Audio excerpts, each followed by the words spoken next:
değil mi abi?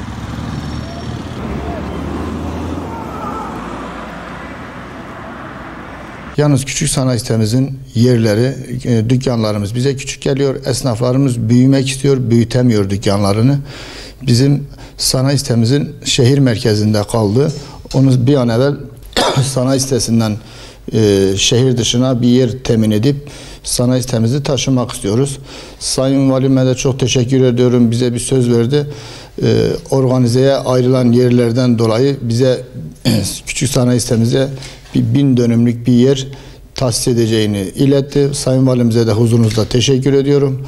İnşallah o yer temin edilirse sanayi sitemize daha devasal 400-500 metre büyüklüğünde dükkanlar, sosyal tesisler, yolları geniş yapılmak şartıyla güzel bir sanayi sitesi yapmak arzusundayız.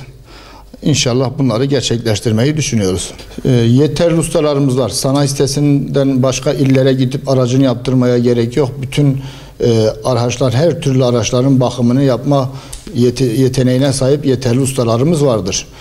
İnşallah çırak sıkıntılarımız var. Onu da Sayın Valim, Ticaret Odası Başkanım organize sanayide bir okul gerçekleştirdiler. İnşallah orada da yeterli kalfalarımızı, ustalarımızı temin edersek hiçbir sıkıntımız olmayacak. Tek bizim sıkıntımız küçük sanayi sitesini bir an evvel şehir dışına alıp büyük bir sanayi sitesi yapmaya, başka bir sıkıntımız yok şimdilik.